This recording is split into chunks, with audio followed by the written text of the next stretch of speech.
നമസ്കാരം. സ്പോട്ട് ലൈവിലേക്ക് സ്വാഗതം. സ്കൂളിലെ പൂർവ്വ വിദ്യാർത്ഥി സംഗമത്തിൽ വെച്ച് തുടങ്ങിയ സൗഹൃദം അത് പിന്നീട് വഴിവിട്ട ബന്ധമായി വളരുന്നു. ഒടുവിൽ പെൺസുഹൃത്തിന്റെ ഭർത്താവിനെ വെടിവെച്ച് കൊലപ്പെടുത്തി പ്രതികാരം. കണ്ണൂരിൽ കഴിഞ്ഞ രാത്രിയിലുണ്ടായ കൊലപാതകത്തിന് പിന്നിലെ കഥകൾ ഇങ്ങനെയാണ്. കണ്ണൂർ കൈതപ്പുറത്തെ ഓട്ടോ ഡ്രൈവർ രാധാകൃഷ്ണന്റെ കൊലപാതകം ആസൂത്രിതമെന്നാണ് പോലീസിന്റെ കണ്ടെത്തൽ. പ്രതി പെരുമ്പടവ് സ്വദേശി സന്തോഷിന്റെ അറസ്റ്റ് രേഖപ്പെടുത്തി. കുടുംബ പ്രശ്നത്തെ തുടർന്നുണ്ടായ വ്യക്തിവിരോധമാണ് കൊലപാതകത്തിലേക്ക് നയിച്ചതെന്ന് എഫ്ഐആറിൽ പറയുന്നു. രാധാകൃഷ്ണന്റെ ഭാര്യയുമായി സൗഹൃദം തുടരാൻ സാധിക്കാത്തതും കൊലപാതകത്തിന് കാരണമായി. കണ്ണൂരിൽ നിന്ന് കെ വി ബൈജു ചേരുന്നുണ്ട് വിവരങ്ങളുമായി.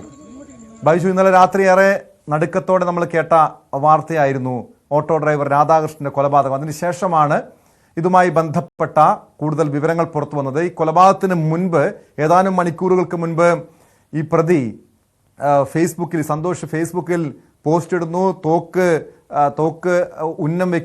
കൊണ്ട് ഉന്നം വെക്കുന്ന ചിത്രമടക്കം അടങ്ങുന്ന ഫേസ്ബുക്ക് പോസ്റ്റിൽ കൃത്യമായും ഈ കൊലപാതകത്തെക്കുറിച്ചുള്ള സന്ദേശം തന്നെ പറയുന്നുണ്ട്. ഇതിന്റെ കാരണം എന്താണെന്നാണ് പോലീസിന്റെ കണ്ടെത്തൽ, ബൈജു?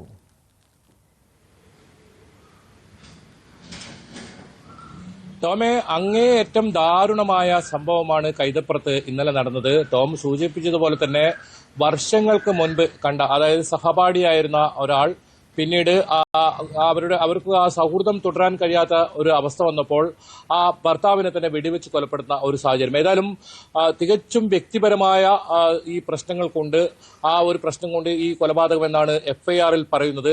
ഇവർ തമ്മിൽ, അതായത് ഈ രാധാകൃഷ്ണന്റെ വീട് കരാറുമായി ബന്ധപ്പെട്ട് ഇയാൾ ഇവിടെ എത്തിയിരുന്നു. ഈ സന്തോഷ് എന്ന് പറയുന്ന ആൾ എത്തിയിരുന്നു. പിന്നീട് ഇവരുമായി കണ്ടുമുട്ടുകയും ഇവരെ ഒരു സഹപാഠി സംഗമം, അത്തരത്തിൽ പൂർവ്വ വിദ്യാർത്ഥി സംഗമവും ഒക്കെ സംഘടിപ്പിക്കുകയും പിന്നീട് ഒരു അടുപ്പം ആവുന്ന ഒരു സാഹചര്യത്തിലേക്ക് പോവുകയായിരുന്നു.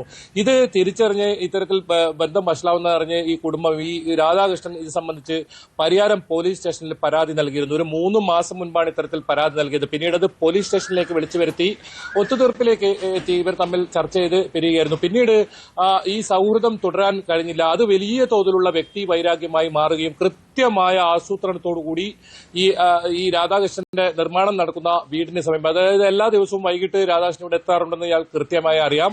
അത് കൃത്യമായി കണക്കിലാക്കി ഇവിടെ എത്തി വെടിവെച്ച് കൊലപ്പെടുത്തുകയായിരുന്നു. ഈ കേസിൽ ഈ വെക്കാൻ ഉപയോഗിച്ച തോക്ക് ഇതുവരെ കണ്ടെത്താനായിട്ടില്ല. ഇതിന് സമീപമായ ഒരു പുഴയുണ്ട്. ആ പുഴയിൽ വലിച്ചെറിഞ്ഞെന്നാണ് പോലീസിന് ലഭിക്കുന്ന സൂചന. എന്തായാലും പോലീസ് പരിശോധന ഇപ്പോഴും, ശാസ്ത്രീയ തെളിവുകൾ ശേഖരിക്കുന്നതിന്റെ ഭാഗമായി പോലീസ് പരിശോധന ഇപ്പോഴും ഈ പ്രദേശത്ത് നടക്കുന്നുണ്ട്.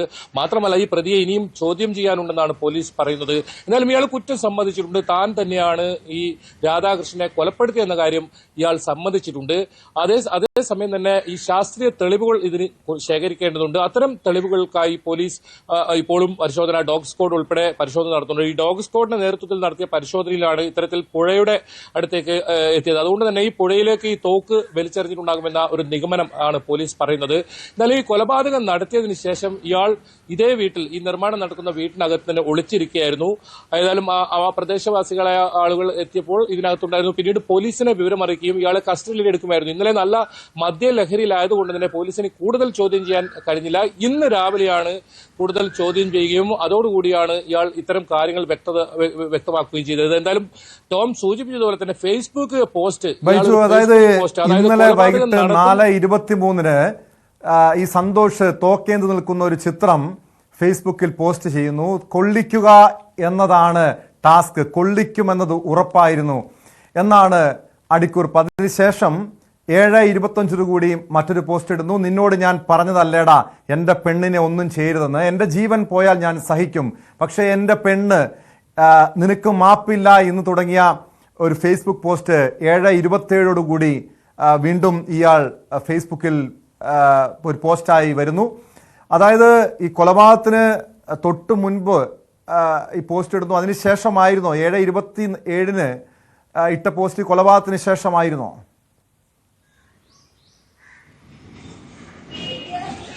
തീർച്ചയായും. ആദ്യം തോക്കേന്ത്യ ആ പോസ്റ്റ് അത് കൊലപാതകം നടത്തുന്നതിന് ഏതാനും മണിക്കൂറുകൾക്ക് മുൻപിട്ടതാണ്. അതേസമയം തന്നെ 7:27 ഇട്ട ആ പോസ്റ്റ് അത് ഈ കൊലപാതകം നടത്തിയതിനു ശേഷമാണ് ഇയാൾ അത്തരത്തിലൊരു പോസ്റ്റ് ഇടുന്നത്.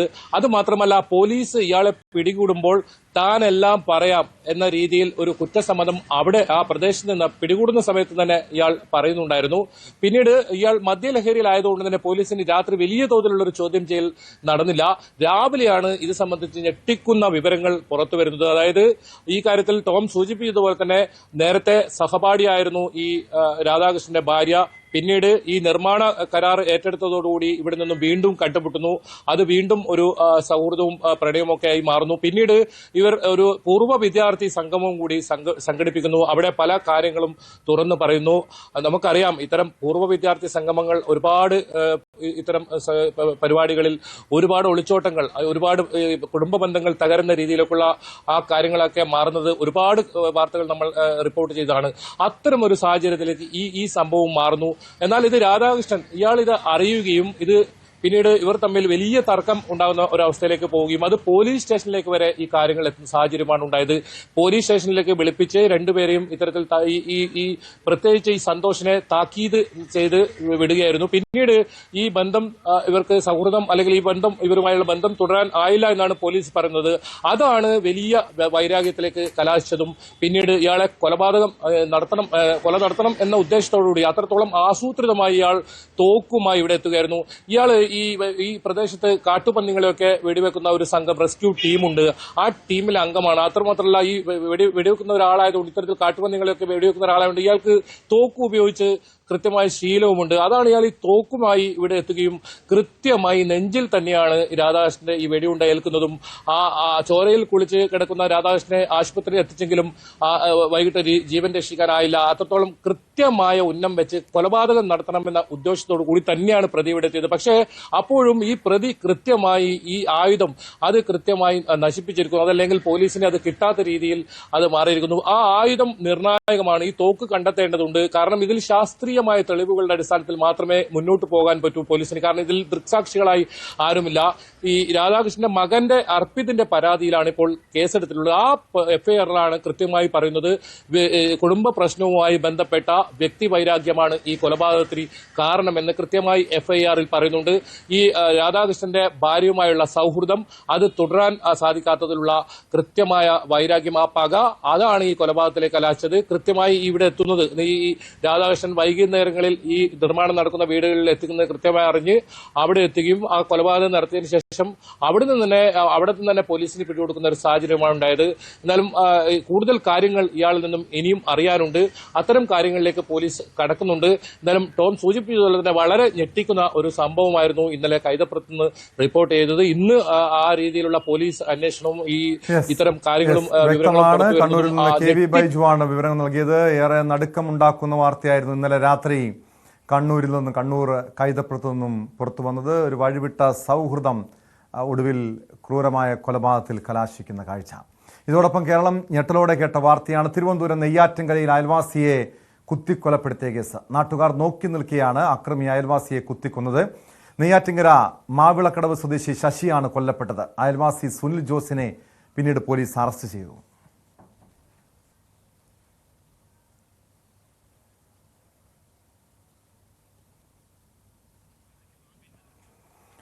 അതിർത്തി തർക്കവുമായി ബന്ധപ്പെട്ട് കുറേ നാളുകളായി അയൽവാസികൾ തമ്മിൽ പ്രശ്നമുണ്ടായിരുന്നു. ശശിയുടെ മൃതദേഹം പോസ്റ്റ്മോർട്ടത്തിന് ശേഷം ബന്ധുക്കൾക്ക് വിട്ടു നൽകും.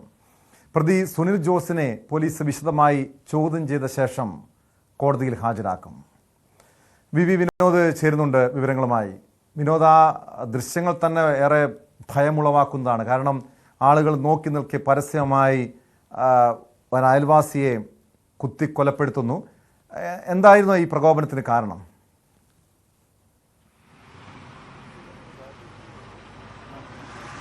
ടോം, വസ്തുതർക്കമാണ് ഇത്തരമൊരു കൃത്യത്തിലേക്ക് കാര്യങ്ങളെ എത്തിച്ചത്. പട്ടാപ്പകലാണ്, ആളുകൾ നോക്കി നിൽക്കുകയാണ്. ഇത്തരത്തിൽ അയൽവാസിയും ബന്ധുവുമായ സുനിൽ ജോസ് ഇദ്ദേഹത്തെ ഏതാണ്ട് 56 വയസ്സുള്ള ശശിയെ കുത്തിക്കൊലപ്പെടുത്തുന്നത്. ശശിയുടെ ഭാര്യയും മക്കളും ആ സമയത്ത് അവിടെ ഉണ്ടായിരുന്നു. ഇവർ തമ്മിൽ നേരത്തെ തന്നെ ഈ വസ്തുതർക്കവുമായി ബന്ധപ്പെട്ട ചില വാക്കേറ്റങ്ങളും തർക്കങ്ങളും ഉണ്ടായിരുന്നു. നാട്ടുകാർ പറയുന്നത് പലപ്പോഴും ഇവർ വഴക്കിടുന്ന ഒരു രീതി ഉണ്ടായിരുന്നുവെന്നാണ്. ഇതിൽ സുനിൽ ജോസ് നാട്ടിൽ അറിയപ്പെടുന്നത് മണിയൻ എന്ന പേരിലാണ്. നേരത്തെ വിദേശത്തായിരുന്നു, ദീർഘകാലം വിദേശത്തായിരുന്നു. അതിനുശേഷം നാട്ടിലേക്ക് മടങ്ങിയെത്തി ഓട്ടോ ഡ്രൈവറായി ജോലി ചെയ്യുകയാണ്. ശശിയാകട്ടെ കൃഷിപ്പണി ചെയ്യുന്ന ആളാണ്. ശശിയുടെ മകളുടെ പേരിൽ നേരത്തെ അവിടെ വസ്തു വാങ്ങി. ഈ വസ്തുവുമായി ബന്ധപ്പെട്ട അതിര് തർക്കം ദീർഘനാളായി നിലനിൽക്കുകയായിരുന്നു. കഴിഞ്ഞ ദിവസം താലൂക്കിൽ നിന്ന് ഉദ്യോഗസ്ഥർ ഇത് അളക്കുന്നതിന് വേണ്ടി എത്തിയിരുന്നു. അവർ ആ പ്രവൃത്തികൾ ചെയ്യുന്നതിനിടെയാണ് വീണ്ടും വാക്കേറ്റമുണ്ടാവുകയും അവിടെ ഉണ്ടായിരുന്ന ശശിയെ പിന്നിലൂടെ എത്തി കുത്തി വീഴ്ത്തുന്നതും. ഈ തർക്കം നടക്കുന്ന സമയത്ത് തന്നെ ശശിയുടെ വീട്ടിലുള്ള ആളുകൾ അത് മൊബൈലിൽ ചിത്രീകരിക്കുന്നുണ്ടായിരുന്നു. ഇങ്ങനെ ഒരു അനിഷ്ട സംഭവം അത് അവരും പ്രതീക്ഷിച്ചില്ല. പക്ഷേ ഈ തർക്കം നടക്കുന്നത് കൊണ്ട് തന്നെ അവിടെ നടന്ന കാര്യങ്ങൾ വീട്ടിലുണ്ടായിരുന്ന ആളുകൾ, ശശിയുടെ മക്കളും ഭാര്യയുമാണ് ഉണ്ടായിരുന്നത്. ഈ മക്കൾ മൊബൈലിൽ ഇത് ചിത്രീകരിക്കുകയായിരുന്നു. ഇതിനിടയിലാണ് വളരെ പെട്ടെന്ന് അപ്രതീക്ഷിതമായി നാട്ടുകാരും മറ്റ് ഉദ്യോഗസ്ഥരുമൊക്കെ നോക്കി നിൽക്കെ മണിയൻ ഓടിയെടുക്കുന്നത്. കൈവശമുണ്ടായിരുന്ന കത്തി കൊണ്ട് 2 പ്രാവശ്യം ശശിയുടെ ശരീരത്തിൽ കുത്തുകയായിരുന്നു. അരക്കെട്ടിലാണ് ഈ കുത്തേറ്റത്. കുത്തി അവിടെ വീഴ്ത്തുകയും ചെയ്തു. പിന്നീട് ശശിക്ക് ഒരു ചലനവും ഉണ്ടായിരുന്നില്ല. അതായത് സംഭവ സ്ഥലത്ത് തന്നെ, ഈ ആക്രമണം നടന്ന സ്ഥലത്ത് തന്നെ ശശി മരിച്ചു. പിന്നീട് മറ്റുള്ള ആളുകൾ, അവിടെ ഉണ്ടായിരുന്ന മറ്റൊരു സ്ത്രീ അടക്കം അവിടേക്ക് ചാടിയിറങ്ങി ശശിയെ കയ്യിലെടുക്കുമ്പോൾ അദ്ദേഹത്തിന് ചലനമുണ്ടായിരുന്നില്ല. തൽക്ഷണം തന്നെ മരണം സംഭവിച്ചു എന്ന കാര്യമാണ്. വളരെ പെട്ടെന്ന് തന്നെ ആശുപത്രിയിലേക്ക് കൊണ്ടുപോയെങ്കിലും ഈ സ്ഥലത്ത് തന്നെ മരണം സംഭവിച്ചതായി പിന്നീട് വ്യക്തമായി. ഈ കുത്തിയ മണിയനാകട്ടെ വീട്ടിലേക്ക്, സുനിൽ ജോസ് എന്ന മണിയനാകട്ടെ പിന്നീട് വീട്ടിലേക്ക്, സ്വന്തം വീട്ടിലേക്ക് പോവുകയും ആ വീട്ടിൽ തന്നെ തുടരുകയുമായിരുന്നു. പിന്നീട് പൊഴിയൂർ പോലീസ് സ്ഥലത്തെത്തിയാണ് ഇയാളെ പിടികൂടുന്നത്. ഇയാൾ ഈ കുത്തി വീഴ്ത്തിയ ശേഷവും അവിടെ കൊലവിളിയുമായി നിൽക്കുകയായിരുന്നു. വിനോദ്, നാളുകളായി ഈ 2 വീട്ടുകാർ തമ്മിൽ ഈ അതിർത്തി തർക്കം ഉണ്ടായിരുന്നു എന്നാണ് മനസ്സിലാക്കുന്നത്.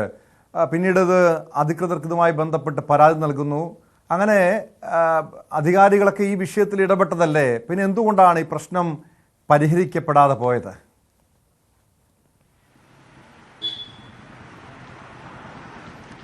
ടോം, അത് ഈ പരിഹരിക്കുന്നതിൻ്റെ ഈ അളവുമായി ബന്ധപ്പെട്ട്, അത് ഈ വസ്തുവിൻ്റെ അളവുമായി ബന്ധപ്പെട്ടുള്ള ചില തർക്കങ്ങൾ നേരത്തെ തന്നെ നിലനിന്നതാണ്. അത് പരിഹരിക്കുന്നതിന് വേണ്ടിയാണ് താലൂക്കിൽ നിന്ന് ആളുകൾ എത്തുകയും ആ ഉദ്യോഗസ്ഥർ, റവന്യൂ ഉദ്യോഗസ്ഥർ അത് അളന്ന് തിട്ടപ്പെടുത്തുന്ന അടക്കമുള്ള കാര്യങ്ങളുമായി മുന്നോട്ട് പോവുകയും ചെയ്തത്. പക്ഷേ തൻ്റെ വസ്തു കയ്യേറി എന്ന് ആരോപിച്ചുകൊണ്ട്, അങ്ങനെ ഒരു ആക്രോശത്തോടു കൂടിയാണ് മണിയൻ ഈ ആയുധവുമായി പാഞ്ഞടുക്കുന്നത്.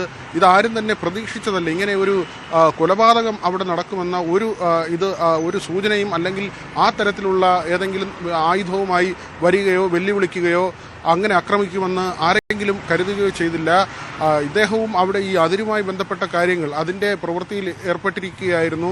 ഈ കുറ്റിയടിക്കുന്നതുമായി ബന്ധപ്പെട്ട കാര്യങ്ങളൊക്കെ ചെയ്തു നിൽക്കുകയായിരുന്നു. ഈ സമയത്താണ് പിന്നിലൂടെ വന്ന് കുത്തുന്നത്. ആ കുത്തേറ്റ് താഴേക്ക് വീഴുകയാണ്. ഉയരത്തിൽ നിന്ന് ഒരല്പം താഴേക്കുള്ള പറമ്പിലേക്കാണ് വീഴുന്നത്. ഈ പ്രതിയും ഈ ഇങ്ങനെ കുത്തി അദ്ദേഹത്തോടൊപ്പം തന്നെ, അദ്ദേഹം വീഴുന്നതിനോടൊപ്പം തന്നെ ആ സ്ഥലത്തേക്ക് ചാടുന്നുണ്ട്. അവിടെ നിന്ന് മാറി നിൽക്കുകയാണ് പിന്നീട് പ്രതി. അവിടെ നിന്ന് കുറച്ചങ്ങ് മാറുമ്പോൾ അവിടെ ഉണ്ടായിരുന്ന ആളുകൾ ഈ പ്രതി രക്ഷപ്പെട്ടു പോകാതിരിക്കാൻ വേണ്ടിയുള്ള ചില നീക്കങ്ങൾ നടത്തുന്നുണ്ട്. പക്ഷേ ആയുധവുമായി നിൽക്കുന്നത് കൊണ്ട് തന്നെ പ്രതിയുടെ അടുത്തേക്ക് ചെല്ലാൻ, അവിടെ പ്രായം ചെന്ന ആളുകളും സ്ത്രീകളുമൊക്കെയാണ് ഉണ്ടായിരുന്നത്. പിന്നീട് വന്നത് ഈ ഉദ്യോഗസ്ഥരാണ്. അവരെല്ലാം തന്നെ സ്തബ്ധരായിപ്പോയി. ഇത് കണ്ട് സ്തബ്ധരായിപ്പോയി. നമുക്ക് ആ വിഷ്വൽ കാണുമ്പോൾ അറിയാം, ഒരു പ്രകോപനവുമില്ലാതെ പെട്ടെന്നാണ്, വളരെ പെട്ടെന്ന് ഈ ആൾക്കൂട്ടത്തിന് പിറകിൽ നിന്ന് ഓടി വരികയും ഇദ്ദേഹത്തെ കുത്തി വീഴ്ത്തുകയുമായിരുന്നു. തൽക്ഷണം തന്നെ മരണം സംഭവിച്ചു എന്നതാണ്.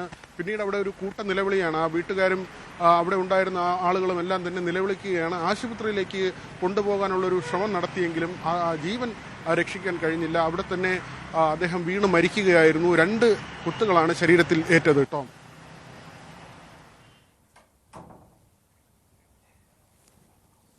യെസ്, വ്യക്തമാണ്. വി വിനോദാണ് വിവരങ്ങൾ നൽകിയത്.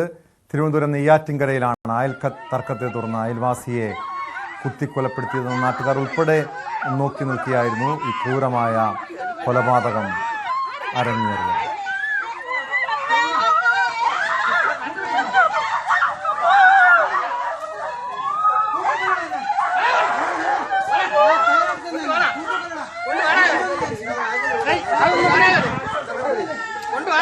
അടുത്ത അവസ്ഥ മതിയായോ? മതിയായില്ല.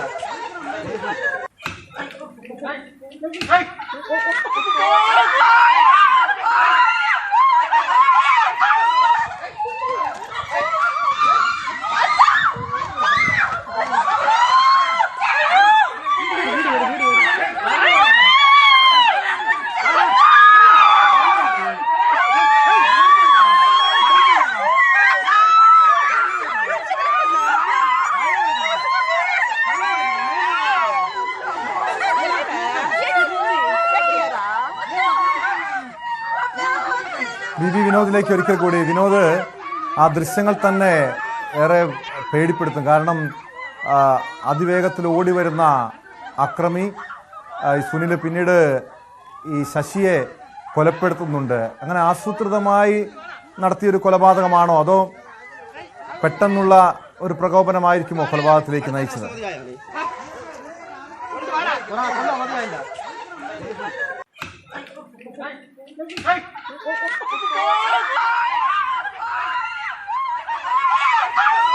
പെട്ടെന്നുള്ള ഒരു പ്രകോപനം അതാണ് കൊലപാതകത്തിലേക്ക് നയിച്ചതെന്നാണ് ആ ദൃശ്യങ്ങളിൽ നടക്കം മനസ്സിലാക്കാൻ കഴിയും. പക്ഷേ ഇതുവരെ ഈ രണ്ട് കുടുംബങ്ങളും തമ്മിൽ കുറേ നാളുകളായി അയൽത്തർക്കമുണ്ടായിരുന്നു, അതിർത്തി തർക്കമുണ്ടായിരുന്നു. പിന്നീട് അധികൃതർക്ക് പരാതി കൊടുക്കുന്നു, അങ്ങനെ സ്ഥലം അളന്ന് തിട്ടപ്പെടുത്തിയതാണ്. പക്ഷെ പിന്നീട് വീണ്ടും ഈ വസ്തുതർക്കവുമായി ബന്ധപ്പെട്ട് തർക്കം കൂടുതൽ രൂക്ഷമാവുകയും ഒടുവിൽ കൊലപാതകത്തിൽ കലാശിക്കുകയുമായിരുന്നു. നാട്ടുകാർ ഉൾപ്പെടെ നോക്കി നിൽക്കുകയാണ്. പട്ടാപ്പകലാണ് തിരുവനന്തപുരം നെയ്യാറ്റിൻകരയിൽ അയൽവാസിയെ കുത്തി കൊലപ്പെടുത്തിയത്. അതിനുശേഷം വീട്ടിലേക്ക് പോയ പ്രതി സുനിലിനെ പോലീസ് വീട്ടിൽ നിന്നും കസ്റ്റഡിയിലെടുക്കുകയായിരുന്നു.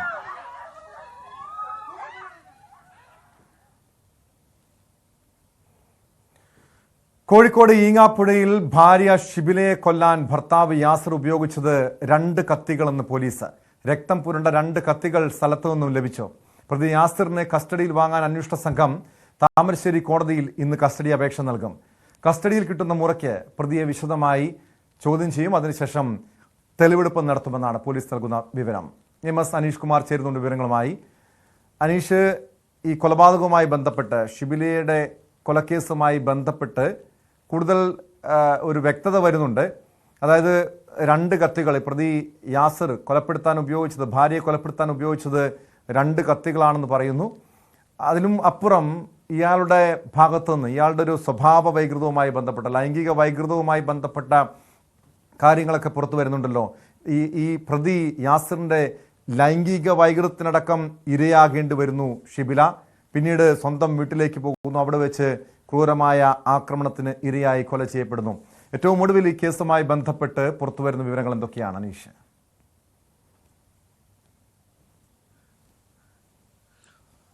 ടോം, ഇതിൽ ഏറ്റവും പ്രധാനമായി പുറത്തു വരുന്നത് ഈ ഭാര്യ പിതാവിനെയും കൊല്ലണമെന്ന ലക്ഷ്യത്തോടു കൂടി തന്നെയാണ് പ്രതി ഇവിടേക്ക് ഈ ഈങ്ങപ്പുഴയിലെ ഷിബിലയുടെ വീട്ടിലേക്ക് പോയതെന്നാണ് ഇതിൽ ഏറ്റവും പ്രധാനമായ കാര്യം. അതുകൊണ്ട് തന്നെ 2 കത്തികൾ പ്രതി കൈവശം കരുതിയിരുന്നു. ഒന്ന് കൈതപ്പൊയിൽ അങ്ങാടിയിൽ നിന്ന് വാങ്ങിയ പുതിയ കത്തിയാണ്. അത് വളരെ മൂർച്ചയേറിയ പുതിയ ആയുധമായിരുന്നു. ഒപ്പം ഈ മെഡിക്കൽ കോളേജ് പരിസരത്ത് വെച്ച് ഈ യാസറിനെ നാട്ടുകാർ പിടികൂടി പോലീസിൽ ഏൽപ്പിച്ചപ്പോൾ ആ സമയത്ത് ഒരു സ്റ്റീൽ കത്തി ഈ യാസറിൻ്റെ കയ്യിലുണ്ടായിരുന്നു. ഈ 2 കത്തികളും കൃത്യത്തിന് ഇയാൾ ഉപയോഗിച്ചു എന്നാണ് മനസ്സിലാക്കാൻ കഴിയുന്നത്. പ്രത്യേകിച്ചും പോസ്റ്റ്മോർട്ടം റിപ്പോർട്ട് കഴിഞ്ഞപ്പോൾ 11ഓളം മുറിവുകൾ ഈ ഷിബിലയുടെ ശരീരത്തിൽ ഉണ്ടായിരുന്നു എന്ന് കണ്ടെത്തി. ഇതിൽ കഴുത്തിൽ ആഴത്തിലിറങ്ങിയ 2 പരുക്കുകളാണ്, കത്തി കയറ്റിയുണ്ടായ പരുക്കുകളാണ് മരണത്തിന് കാരണമായതെന്നും കണ്ടെത്തിയിരുന്നു.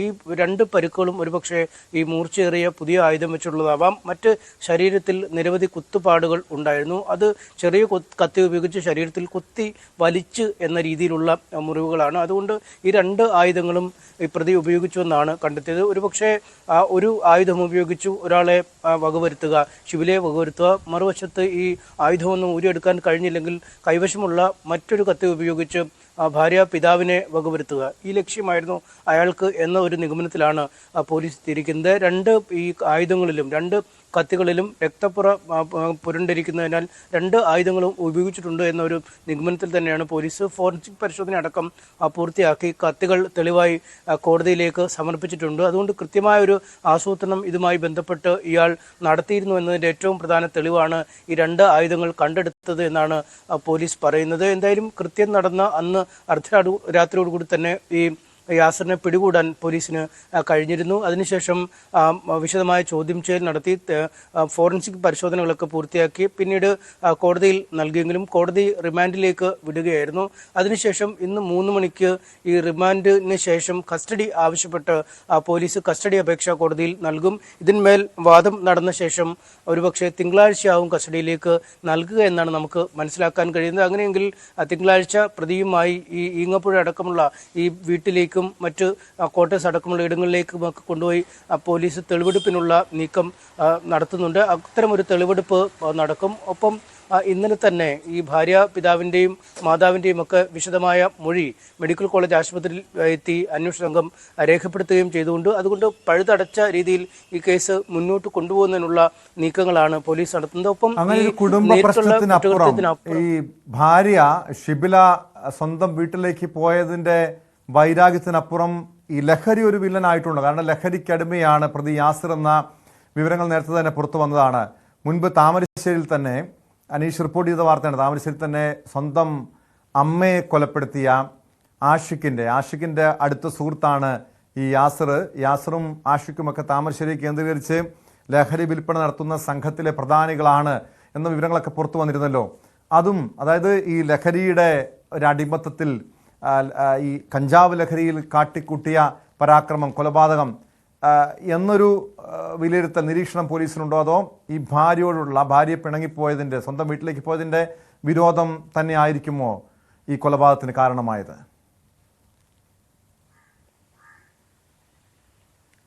ടോം, ഈ കേസിന്റെ ഏറ്റവും അടിസ്ഥാനപരമായ കാരണം തന്നെ ഈ പ്രതി ലഹരിക്ക് അടിമയായിരുന്നു എന്നതാണ്. നേരത്തെ വളരെ വർഷങ്ങളോളം പ്രണയിച്ച ശേഷമാണ് ഇരുവരും വിവാഹം കഴിച്ചത്. ഇവരുടെ വീട്ടുകാർക്ക്, പ്രത്യേകിച്ചും ഈ ഷിബിലയുടെ വീട്ടുകാർക്ക് വിവാഹത്തിൽ ഒട്ടും താല്പര്യമുണ്ടായിരുന്നില്ല. കാരണം ഈ വഴിവിട്ട ഇടപാടുകൾ ഒക്കെ ഈ യാസിർ നടത്തുന്നു എന്ന ഒരു വിവരങ്ങൾ ഈ ഷിബിലയുടെ പിതാവിന് അറിയാമായിരുന്നു. ഇക്കാര്യങ്ങളൊക്കെ ചൂണ്ടിക്കാട്ടി അദ്ദേഹം ഒരുപാട് ഉപദേശിച്ചെങ്കിൽ പോലും ഈ ബന്ധത്തിൽ നിന്ന് പിന്മാറാൻ തയ്യാറായില്ല.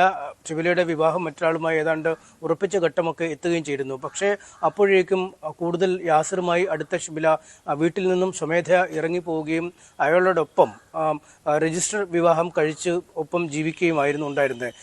മാസങ്ങളോളം പിന്നീട് ഈ കുടുംബവുമായി യാതൊരു ബന്ധവും ഈ ഷിബിലയ്ക്ക് ഉണ്ടായിരുന്നില്ല.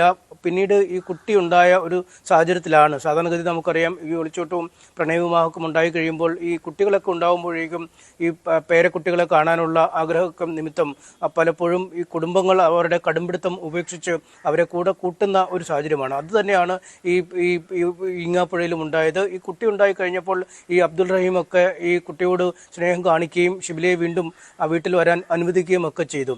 ഇത്തരം ഒരു സാഹചര്യത്തിലും ആ കുടുംബ ബന്ധങ്ങൾ കൃത്യമായി തന്നെ മുന്നോട്ട് പോയിക്കൊണ്ടിരുന്നു. പക്ഷേ ഇതിനിടയിലാണ് ഈ ലഹരിയുടെ വലയത്തിലേക്ക് അല്ലെങ്കിൽ ലഹരി ശൃംഖലയുമായി ഇയാൾ അടുത്ത ബന്ധം പുലർത്തുന്ന ഈ നേരത്തെ പറഞ്ഞ ആഷിഖടക്കമുള്ള അത്തരം ആളുകളുമായുള്ള ബന്ധം, ഇതോടുകൂടി ഒരു പൂർണ്ണസമയ ലഹരിക്കടിമ എന്ന രീതിയിലേക്ക് ഇയാൾ മാറുന്നു. ഇയാൾക്ക് പണം ലഭിച്ചാൽ ഒന്നും തികയാതെ വരുന്ന സാഹചര്യം, വീട്ടിലെ നിത്യദിന ചെലവുകൾ പോലും നടത്താൻ ബുദ്ധിമുട്ടുന്ന ഒരു സാഹചര്യം. കാരണം ഇവർ രണ്ടുപേരുടെയും വീട്ടിലല്ല, മറ്റൊരു സ്ഥലത്ത് പ്രത്യേക വാടകയ്ക്ക് വീടെടുത്താണ് താമസിക്കുന്നത്. അതുകൊണ്ട് വീട്ടിലെ കാര്യങ്ങൾ പോലും മുന്നോട്ട് കൊണ്ടുപോകാൻ കഴിയാത്ത ഒരു സാഹചര്യം. വീട്ടിൽ നിന്നും സ്വന്തം ഇഷ്ടപ്രകാരം പുറത്തേക്ക് ഇറങ്ങിപ്പോകുന്നതുകൊണ്ട് തന്നെ തൻ്റെ വീട്ടിൽ പോയി സഹായങ്ങൾ ഒരുപാട് അഭ്യർത്ഥിക്കാൻ കഴിയാതെ വണ്ണം നിസ്സഹായി പോകുന്ന ഒരു സ്ത്രീയുടെ ഒരു ജീവിത ചിത്രവും നമുക്ക് അവിടെ കാണാൻ കഴിയും. അങ്ങനെ ഒരു വശത്ത് ലഹരിക്കടിമയായി വളരെ വലിയ പീഡനങ്ങൾക്ക് വിധേയമാക്കുന്നു, മറുവശത്ത് സാമ്പത്തികമായ ഞെരുക്കം വല്ലാതെ ബുദ്ധിമുട്ടിക്കുന്നു.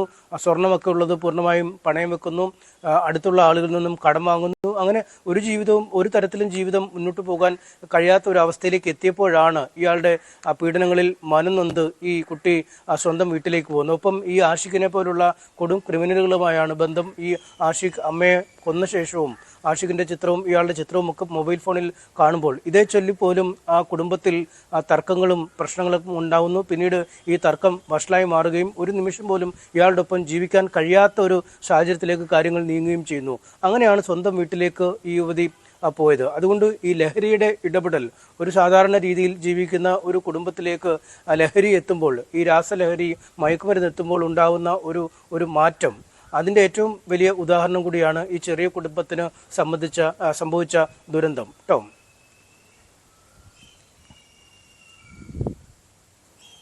വ്യക്തമാണ്. MS അനീഷ് കുമാറാണ് കോഴിക്കോട് നിന്ന് വിവരങ്ങൾ നൽകിയത്. കോഴിക്കോട് താമരശ്ശേരിയിൽ ഭാര്യയെ ക്രൂരമായി കൊലപ്പെടുത്തിയ കേസിലാണ് പ്രതി യാസറിനെ കുറിച്ചുള്ള കൂടുതൽ വിവരങ്ങൾ പുറത്തു വരുന്നത്. പ്രതിയെ ആക്രമിക്കാനെത്തിയ കൊലപ്പെടുത്താൻ ഭാര്യയെ കൊലപ്പെടുത്താനെത്തിയത് രണ്ട് കത്തികളുമായിട്ടാണ്. പ്രതിയുടെ ലൈംഗിക വൈകൃതം ഉൾപ്പെടെയുള്ള കാര്യങ്ങൾ അതും ഇരുവരും തമ്മിലുള്ള ബന്ധത്തിൽ പ്രശ്നങ്ങളുണ്ടാക്കി പിന്നീട് ക്രൂരമായ കൊലപാതകത്തിൽ കലാശിക്കുകയായിരുന്നു.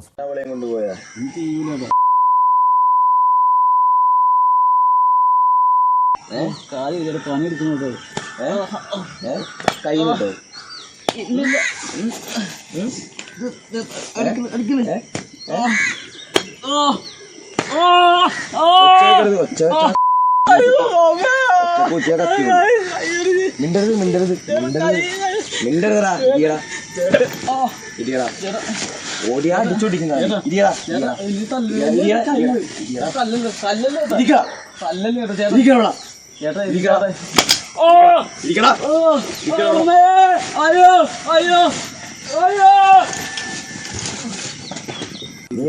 കൊച്ചി മുളവുകാട് പെൺസുഹൃത്തിനോട് സംസാരിച്ചതിന് യുവാവിനെ ക്രൂരമായി മർദ്ദിക്കുന്ന ദൃശ്യങ്ങളാണ് ഇപ്പോൾ കണ്ടത്. കാപ്പ കേസ് പ്രതി ശ്രീരാജാണ് യുവാവിനെ മർദ്ദിച്ചത്. കത്തി കാണിച്ച് ഭീഷണിപ്പെടുത്തിയ ശേഷം ഇരുമ്പ് വടി കൊണ്ട് മർദ്ദിക്കുകയായിരുന്നു. പെൺസുഹൃത്തിനുള്ള മുന്നറിയിപ്പെന്നാണ് ശ്രീരാജ് പോലീസിനോട് പറഞ്ഞത്. വിവരങ്ങളുമായി കൊച്ചിയിൽ നിന്ന് ഡാനി ഇപ്പോൾ ചേരുന്നുണ്ട്. ഡാനി, ക്രൂരമായി യുവാവിനെ മർദ്ദിക്കുന്നു, അതിന്റെ ദൃശ്യങ്ങൾ പകർത്തുന്നു. എങ്ങനെയാണ് ഈ ദൃശ്യങ്ങൾ പുറത്തു വന്നത്? ഈ ആക്രമണത്തിൽ പരിക്കേറ്റ യുവാവിന് ഗുരുതരമായ പരിക്കുകളുണ്ടോ? എന്താണ് ഇതിന്റെ സംഭവത്തിന്റെ കാരണമായി പറയുന്നത് ഡാനി?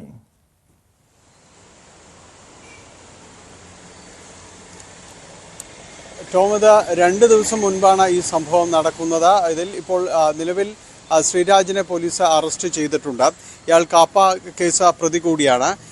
ഈ സംഭവത്തിൻ്റെ ഒരു പശ്ചാത്തലം എന്ന് പറയുന്നത് ശ്രീരാജിൻ്റെ ഒരു പെൺ സുഹൃത്ത് അവരോട് ഈ യുവാവ് സംസാരിച്ചതും അവരുമായി സൗഹൃദം തുടരുന്നതും ഇഷ്ടമല്ലാത്തത് കൊണ്ടാണ് ഈ രീതിയിൽ ഇയാളെ മർദ്ദിച്ചതെന്നാണ് ശ്രീരാജ് പോലീസിനോട് പറഞ്ഞിരിക്കുന്നത്. ഇതിൽ പെൺകുട്ടി പരാതി നൽകിയിട്ടുണ്ട്. കാരണം ഈ സംഭവത്തിന് ശേഷം ഇയാൾ പെൺകുട്ടിയുടെ വീട്ടിലേക്ക് എത്തുകയും അവിടെ അതിക്രമിച്ച് ബഹളമുണ്ടാക്കുകയും അവരെ ഭീഷണിപ്പെടുത്തുകയും അവരെ മർദ്ദിക്കുകയും എല്ലാം തന്നെ ചെയ്തിട്ടുണ്ട്. അവരുടെ ഫോൺ മോഷ്ടിച്ചെടുത്തുവെന്നും പരാതിയിലടക്കം പറയുന്നുണ്ട്. അവരുടെ പരാതി പ്രകാരമാണ് ശ്രീരാജിനെ പോലീസ് അറസ്റ്റ് ചെയ്യുന്നത്. ഈ ദൃശ്യങ്ങളെന്ന് പറയുന്നത് കഴിഞ്ഞ ദിവസങ്ങളിൽ ഇതുമായി ബന്ധപ്പെട്ടുകൊണ്ട് ഈ യുവാവിനെ ഇയാൾ വിളിച്ച് വരുത്തുകയും വീട്ടിൽ നിന്ന് വിളിച്ചിറക്കുകയും ചെയ്തു. വിളിച്ചിറക്കി കത്തി കാണിച്ച് ആ ദൃശ്യങ്ങളിൽ കാണാം. ഒരു കൈ കൊണ്ട് കത്തി അയാൾക്ക് നേരെ ചൂണ്ടുകയും കയ്യിൽ കരുതിയിരുന്ന ഇരുമ്പ് ദണ്ട് ഉപയോഗിച്ച് മർദ്ദിക്കുകയുമാണ് ചെയ്യുന്നത്. ഈ യുവാവ് താഴെ വീഴുമ്പോൾ കാലുകൊണ്ട് ചവിട്ടി പിടിക്കുന്നുണ്ട്, തലയ്ക്ക് ചവിട്ടി പിടിച്ചു കൂട്ടുന്നുണ്ട്. അതിനുശേഷം വീണ്ടും മർദ്ദനം അഴിച്ചുവിടുകയാണ്. അങ്ങനെ വളരെ ശാരീരികമായി വലിയ രീതിയിൽ അയാൾക്ക് മർദ്ദനമേൽക്കേണ്ടി വന്നു. കാല് തല്ലി ഒടിക്കുമെന്നെല്ലാം തന്നെ ഭീഷണിപ്പെടുത്തുന്നുണ്ട്. ഒരു വിധേന അയാൾ അവിടെ നിന്ന് ഓടി രക്ഷപ്പെടുന്നതാണ് നമ്മൾ കാണുന്നത്. ഇത് ഇയാൾ തന്നെ, ശ്രീരാജ് തന്നെ ഇയാളുടെ ഒരു സുഹൃത്തിനെ കൊണ്ട് മൊബൈൽ ചിത്രീകരിക്കുകയും പിന്നീട് ഇയാൾ തന്നെ അത് വാട്സപ്പിൻ്റെ അടക്കം സ്റ്റാറ്റസ് ആക്കി മാറ്റുകയും എല്ലാം തന്നെ ചെയ്തു. ഇങ്ങനെയാണ് ഈ ദൃശ്യങ്ങളെക്കുറിച്ച് പോലീസിന് ഇയാളെ കസ്റ്റഡിയിലെടുക്കുമ്പോഴടക്കം ഫോൺ പരിശോധിക്കുമ്പോൾ മനസ്സിലാവുന്നത്. ദൃശ്യങ്ങൾ സഹിതം ഇത് തെളിവായിട്ട് തന്നെ മാറുന്നു. ഇയാൾ നിലവിൽ അറസ്റ്റ് ചെയ്തിട്ടുണ്ട്. പെൺകുട്ടിയുടെ പരാതി നിലനിൽക്കുന്നുണ്ട്. അത് പ്രകാരമാണ് നടപടികളിലേക്ക് വന്നത്. യുവാവിനെ 2 ദിവസം ആശുപത്രിക്ക് ശേഷം ആശുപത്രി വാസമുണ്ടായിരുന്നതിന് ശേഷം ഇയാളെ ആശുപത്രിയിൽ ഡിസ്ചാർജ് ചെയ്തിട്ടുണ്ട്. ശരീരത്തിൽ നല്ല രീതിയിലുള്ള പരിക്ക് പറ്റിയിട്ടുണ്ട്. ചതവും കാര്യങ്ങളും എല്ലാം തന്നെയുണ്ട്. ശ്രീരാജ് ഒരു കാപ്പ കേസ് അടക്കം ഈ നിരവധിയായ കേസുകളിൽ, ലഹരി കേസുകളിലടക്കം ഒരു പ്രതിയായ ഒരാളാണ് ഇയാളെന്ന് പറയുന്നത്. ഇയാൾ പറഞ്ഞത്, പോലീസിനോട് പറഞ്ഞിരിക്കുന്നത് തൻ്റെ പെൺസുഹൃത്തിനുള്ളൊരു മുന്നറിയിപ്പ് കൂടിയാണ് ഇതെന്ന് പറയുമ്പോൾ അതിൻ്റെ ഗൗരവം വർദ്ധിക്കുകയാണ്. കാരണം ഇനി ഏത് രീതിയിലാണ് അടുത്ത ഭീഷണി ആ പെൺകുട്ടിയുടെ നേർക്കുള്ളതെന്ന കാര്യം കൂടിയുണ്ട്. നിലവിൽ അവരെ വീട്ടിൽ ചെല്ലുകയും വീട് കയറി ചെന്ന് അവരെ ബഹളമുണ്ടാക്കുകയും എല്ലാം തന്നെ ഇയാൾ ചെയ്തിട്ടുണ്ട്. നിലവിൽ ഇയാൾ പോലീസ് അറസ്റ്റ് ചെയ്തതിനെ തുടർന്ന് ജുഡീഷ്യൽ കസ്റ്റഡിയിലാണ്, റിമാൻഡ് ചെയ്യപ്പെട്ടിട്ടുണ്ട്. എന്തായാലും ഇത് ഗൗരവമുള്ള ഒരു കേസ് തന്നെയാണ്. കാരണം നഗരമധ്യത്തിലാണ് ഈ സംഭവങ്ങളെല്ലാം തന്നെ ഉണ്ടാകുന്നത്. പരാതി പ്രകാരം മുളവുകാട് പോലീസാണ് ഇയാൾക്കെതിരെ നടപടിയെടുത്തിരിക്കുന്നത്, കേസെടുത്തിരിക്കുന്നത്. കാപ്പ കേസിൽ പ്രതിയായതുകൊണ്ട് തന്നെ ഇതിൻ്റെ ഗൗരവം വർദ്ധിക്കുകയാണ്. അതുകൊണ്ട് തന്നെ കൂടുതൽ ഇനി കാപ്പ കേസിൽ പ്രതിയാവുമ്പോൾ തന്നെ മറ്റ് കേസുകളിലേക്ക് പ്രതിയാവുമ്പോൾ കൂടുതൽ കടുത്ത നടപടികളിലേക്ക് അടക്കം നീങ്ങേണ്ടതുണ്ട്. അതിന് പോലീസിൻ്റെ റിപ്പോർട്ട് അനുസരിച്ചായിരിക്കും അടുത്ത കാര്യങ്ങൾ ചെയ്യുക. എന്തു വന്നാലും ഇപ്പോൾ യുവാവിന് സാരമായ രീതിയിൽ പരിക്കേറ്റിട്ടുണ്ട്. യുവാവിനും അതോടൊപ്പം തന്നെ ഇയാളുടെ പെൺസുഹൃത്തിനും വലിയ രീതിയിലേക്ക് ഭീതി സൃഷ്ടിച്ചിട്ടുണ്ട്. കാരണം ഇയാൾ ഇപ്പോൾ ഈ പ്രതി തന്നെ പറയുന്നുണ്ട് പെൺസുഹൃത്തിനോടുള്ള പ്രതികാരം അതിനുവേണ്ടിയാണ് ആ പ്രതികാരത്തിന്റെ ഭാഗമായിട്ടാണ് ഈ യുവാവിനെ ക്രൂരമായി മർദ്ദിച്ചതെന്ന്. ഈ യുവാവുമായി, അതായത് മർദ്ദനത്തിന് ഇരയായ യുവാവുമായി സംസാരിച്ചു എന്ന കാരണം അതാണല്ലോ ഈ പ്രകോപനത്തിന് കാരണമായത്, ആക്രമണത്തിന് കാരണമായത്. എന്തായിരിക്കാം ഈ പെൺകുട്ടിയും ഈ പ്രതിയും തമ്മിലുള്ള പ്രശ്നങ്ങളുടെ കാരണം? എന്താണ് പോലീസ് നൽകുന്ന വിവരങ്ങൾ?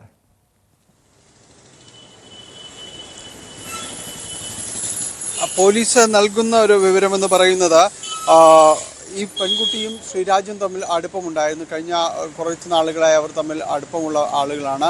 അപ്പോൾ അതിനിടയിലേക്കാണ് ഇവർ ഈ പുതിയ സുഹൃത്ത് അവരുമായിട്ട് ഒരു സൗഹൃദം മാത്രമേ ഉണ്ടായിരുന്നുള്ളൂ എന്ന പെൺകുട്ടി ഇയാളോട് വിശദീകരണമെല്ലാം നൽകിയിട്ടും അതിൽ തൃപ്തനല്ല. പിന്നീട് ഇരുവരെയും ഒരുമിച്ച് കണ്ടിരുന്നു എന്ന് പറയുന്നു. ബൈക്കിൽ യാത്ര ചെയ്യുന്നത് കണ്ടു. ഇതെല്ലാം കണ്ട് പ്രകോപിതനായിട്ടാണ് ഇയാൾ ഈ യുവാവിൻ്റെ അടുത്തേക്ക് ചെല്ലുന്നത്. അയാളെ വീട്ടിൽ നിന്ന് വിളിച്ചിറക്കിയ ശേഷം ചോദ്യം ചെയ്യുകയായിരുന്നു. ഇതിനുശേഷമാണ് ഈ മർദ്ദനം അഴിച്ചു വിടുന്നത്.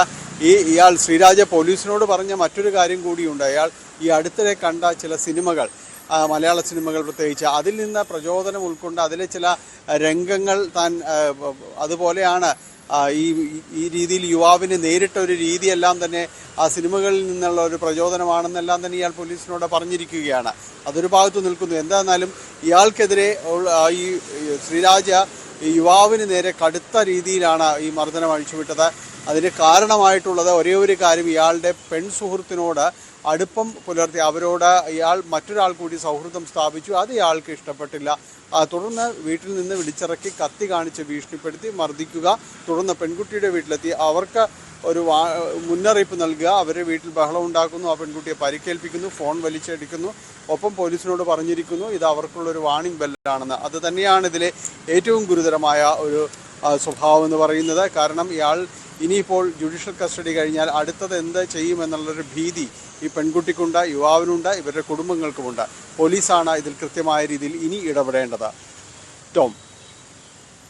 വ്യക്തമാണ്. കൊച്ചിയിൽ നിന്ന് ഡാനി പോളാണ് വിവരങ്ങൾ നൽകിയത്. മറ്റൊരു പ്രധാനപ്പെട്ട വാർത്ത കൂടി കോഴിക്കോട് നിന്ന് വരുന്നുണ്ട്. കോഴിക്കോട് പൂവാട്ടുപറമ്പിൽ സ്വകാര്യ ആശുപത്രിയുടെ പാർക്കിംഗ് ഏരിയയിൽ നിർത്തിയിട്ടിരുന്ന കാറിൽ നിന്നും ലക്ഷങ്ങൾ കവർന്നെന്ന കേസിൽ ദുരൂഹത. പരാതിക്കാരനെ അടക്കം പോലീസ് വിശദമായി ചോദ്യം ചെയ്യുകയാണ്. സംഭവത്തിൽ CCTV ദൃശ്യം കേന്ദ്രീകരിച്ചും പോലീസ് അന്വേഷണം നടത്തുന്നുണ്ട്. വിവരങ്ങളുമായി കോഴിക്കോട് നിന്ന് MS അനീഷ് കുമാർ ചേരുന്നുണ്ട്. അനീഷ്, ലക്ഷങ്ങൾ, ഏകദേശം 40 ലക്ഷത്തോളം രൂപ നഷ്ടപ്പെട്ടു എന്നായിരുന്നല്ലോ തുടക്കത്തിൽ വന്ന പരാതി. സംഭവത്തിൽ ഇപ്പോൾ ദുരൂഹതയുണ്ടെന്ന് പറയുന്നു. അതായത് ഇത് ഒരു കെട്ടിച്ചമച്ച പരാതി, അല്ലെങ്കിൽ മറ്റേതെങ്കിലും ആസൂത്രിതമായിട്ടുള്ള നീക്കം ഇതിന് പിന്നിലുണ്ട് എന്നാണോ സംശയിക്കേണ്ടത്?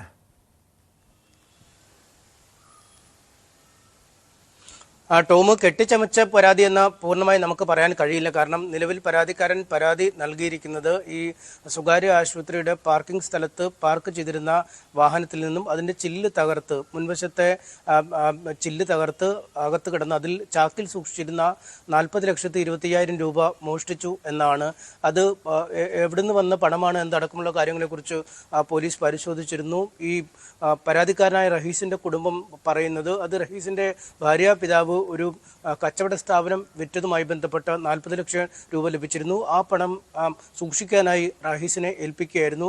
അതിനുശേഷം അദ്ദേഹം സ്ഥലത്തില്ലാഞ്ഞ ഒരു സാഹചര്യവുമായിരുന്നു. പിന്നീട് അദ്ദേഹം നിർദ്ദേശിച്ച ആൾക്ക് ഈ പണം നൽകുന്നതിനായി പൂവാട്ടുപറമ്പിലേക്ക് പോയതാണ്. അതുകൊണ്ട് സുരക്ഷിതമെന്ന് കരുതി കാറ് ഈ ആശുപത്രി പാർക്കിങ്ങിലേക്ക് നീക്കിയിടുകയും പുറത്ത് തന്നെ കാണാനായി വന്നിരുന്ന ആളെ കാണാനായി റഹീസ് പോവുകയും ചെയ്തു. ഈ സമയത്താണ് അജ്ഞാതരായ 2 പേരെത്തി ഈ കാറിൻ്റെ ചില്ല് തകർത്ത് അതിൽ നിന്നും ഈ പണമടങ്ങിയ ചാക്കെടുത്തുകൊണ്ട് പോയതെന്ന പരാതിയാണ് ലഭിച്ചിരിക്കുന്നത്. ഈ ആശുപത്രിയിലെ CCTV ദൃശ്യങ്ങൾ പരിശോധിച്ചപ്പോൾ ഒരു ചാക്കവുമായി 2 പേർ ബൈക്കിൽ പോകുന്ന ദൃശ്യങ്ങൾ പോലീസിന് ലഭിച്ചിട്ടുമുണ്ട്. എന്തായാലും ഈ പ്രതികളിലേക്ക് എത്തുന്ന ഒരു സാഹചര്യമായതുകൊണ്ട് തന്നെ, തിരിച്ചറിയാൻ കഴിയുന്ന ഒരു സാഹചര്യമായതുകൊണ്ട് തന്നെയാണ് ആ ദൃശ്യങ്ങൾ പോലീസ് ഇനിയും പുറത്തുവിട്ടിട്ടില്ല. ഒരുപക്ഷെ അവരുടെ മുഖമൊക്കെ വ്യക്തമായി തന്നെ ആ ദൃശ്യങ്ങളിൽ ഉണ്ട് എന്നാണ് നമുക്കറിയാൻ കഴിയുന്നത്.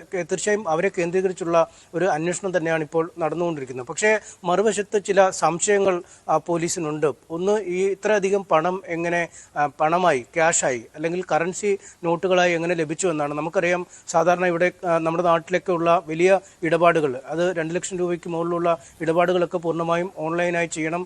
ഇത്രയധികം കറൻസി നോട്ടുകൾ ഒരുമിച്ച് ഇടപാടുകൾക്ക് ഉപയോഗിക്കരുതെന്നൊക്കെ നിയമങ്ങളുള്ളപ്പോൾ എന്തുകൊണ്ട് ഇത്ര അധികം പണമായി തന്നെ, കറൻസി നോട്ടായി തന്നെ വാങ്ങി എന്നതാണ്. നിയമവിധേയമായ ഒരു കച്ചവടമാണെങ്കിൽ അല്ലെങ്കിൽ നിയമവിധേയമായി ലഭിച്ച ഒരു പണമാണെങ്കിൽ ഇതിന് കൃത്യമായ അക്കൗണ്ടിങ് വിവരങ്ങളൊക്കെ ഉണ്ടോ, അല്ലെങ്കിൽ ഇതൊക്കെ എവിടെയെങ്കിലും രേഖപ്പെടുത്തി ലഭിച്ച പണമാണോ എന്നതിനെക്കുറിച്ചുള്ള ഒരു അന്വേഷണം ആദ്യം തന്നെ നടത്തുന്നു. മറ്റൊന്ന്, ഈ ഭാര്യാപിതാവ് നൽകിയ പണമാണ്, അത് കയ്യിൽ സൂക്ഷിക്കുന്നു. പിന്നീട് അതിൽ മറ്റെന്തെങ്കിലും നാടകങ്ങൾ നടന്നോ എന്ന എങ്ങനെയാണ് ഈ പണം ലഭിച്ചതായി ഇവർ പറയുന്നത്? കാരണം 40 ലക്ഷത്തോളം രൂപ വാഹനത്തിൽ കൊണ്ടുപോകുന്നു, ഇതിന് ദുരൂഹതയുണ്ടെന്ന് പറയുന്നു. പോലീസിന്റെ ഒരു നിഗമനം എന്താണ്? ഇവരെക്കുറിച്ച് എന്തെങ്കിലും ഇതിനു മുൻപ് പരാതി ഉയർന്നു വന്നിട്ടുള്ളതാണോ? അതോടൊപ്പം പണം നഷ്ടപ്പെട്ടവർ ആരെങ്കിലും സംശയിക്കുന്നുണ്ടോ?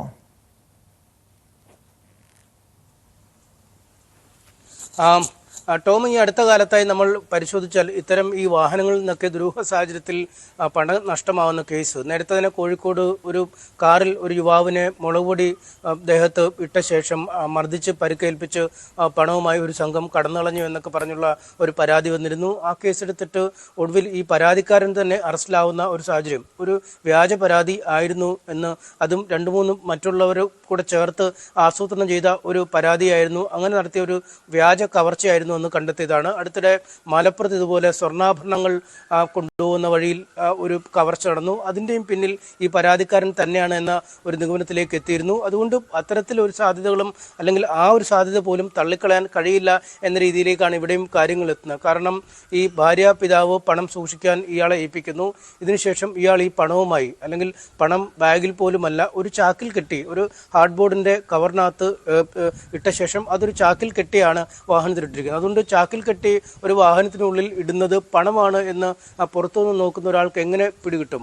അല്ലെങ്കിൽ 40 ലക്ഷം രൂപ ഇയാൾ കൊണ്ടുപോകുന്ന ഈ വാഹനത്തിൽ ഉള്ളിലുണ്ട് എന്ന് ആർക്ക് മനസ്സിലാക്കാൻ കഴിയും? അതുകൊണ്ട് തന്നെ ഇയാളുമായി അടുത്ത് നിൽക്കുന്ന ആളുകളോ അല്ലെങ്കിൽ ഇയാൾക്ക് കൂടി അറിവുള്ള ആളുകളോ ആവാം ഈ പണം തട്ടിയെടുക്കാൻ വന്നത് എന്ന ഒരു കണക്കൂട്ടൽ പോലീസിനുണ്ട്. അതുകൊണ്ട് അത്തരം കാര്യങ്ങളൊക്കെ കേന്ദ്രീകരിച്ച് വളരെ വിശദമായി തന്നെ അന്വേഷണം നടത്തുന്നുണ്ട്. ഒപ്പം ഈ ഭാര്യാപിതാവ് അടക്കമുള്ളവരിൽ നിന്നും ഇനി മൊഴി ശേഖരിക്കേണ്ടി വരും. നിയമവിധേയമായ പണമാണോ, ഈ കച്ചവട ഇടപാടുകൾ നടന്നപ്പോൾ അതിന് രേഖയുണ്ടോ, അതോ ഈ കള്ളപ്പണമായതിനാലാണോ ഭാര്യാപിതാവ് ഈ പണം സൂക്ഷിക്കാൻ ഇനി റഹീസിനെ ഏൽപ്പിച്ചത്? അങ്ങനെ ഒരുപാട് സംശയങ്ങൾ ഈ കേസുമായി ബന്ധപ്പെട്ടുണ്ട്. ഇക്കാര്യങ്ങളൊക്കെ വളരെ വിശദമായ അന്വേഷണത്തിലൂടെ ദൂരീകരിക്കാൻ കഴിയുമെന്നാണ് നമുക്ക് പോലീസിൽ നിന്നും ലഭിക്കുന്ന വിവരം. ഇതിനകം തന്നെ റഹീസിനെ വളരെ വിശദമായി തന്നെ വ്യക്തമാണ്. MS സനീഷ് കുമാറാണ് വിവരങ്ങൾ നൽകിയത്.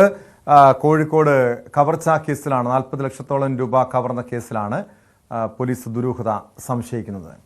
എറണാകുളം പെരുമ്പാവൂർ കുറുപ്പംപടി പീഡനക്കേസിൽ കുട്ടികളുടെ അമ്മയെയും പ്രതി ചേർക്കാൻ പോലീസ് നീക്കം. കുട്ടികൾ പീഡനത്തിന് ഇരയായെന്ന വിവരം അമ്മയ്ക്ക് അറിയാമായിരുന്നുവെന്ന് പ്രതി ധനേഷ് പോലീസിന് മൊഴി നൽകി. കുട്ടികളുടെ രഹസ്യമൊഴിയും രേഖപ്പെടുത്തി CWC അഭയകേന്ദ്രത്തിലേക്ക് പിന്നീട് കുട്ടികളെ മാറ്റിയിട്ടുണ്ട്. പ്രതി ധനേഷ് റിമാൻഡിലാണ്. വിവരങ്ങളുമായി കൊച്ചിയിൽ നിന്ന് ആജ്ഞ രവീന്ദ്രൻ ചേരുന്നുണ്ട്. ആജ്ഞ, ഇന്നലെ തന്നെ ചില സംശയങ്ങൾ ഉയർന്നതാണ്. കാരണം ഒരു അമ്മയുടെ അറിവില്ലാതെ അല്ലെങ്കിൽ അമ്മ അറിയാതെ എങ്ങനെ 2 വർഷത്തോളം 8-10 വയസ്സ് പ്രായമുള്ള കുട്ടികളെ, പെൺകുട്ടികളെ ഇതുപോലെ ക്രൂരമായി ലൈംഗികമായി ചൂഷണം ചെയ്യാൻ കഴിയുമെന്ന സംശയങ്ങൾ ഉയർന്നതാണ്. പ്രതി ധനേഷ് ഇക്കാര്യം സ്ഥിരീകരിക്കുന്നുണ്ട്. അമ്മ ഇത് അറിഞ്ഞിട്ടും മറച്ചു വയ്ക്കുന്നു. അമ്മയെ പ്രതി ചേർക്കാൻ പോലീസിന്റെ ഭാഗത്തുനിന്ന് നീക്കമുണ്ടല്ലോ. ഏറ്റവും പുതിയ വിവരങ്ങൾ.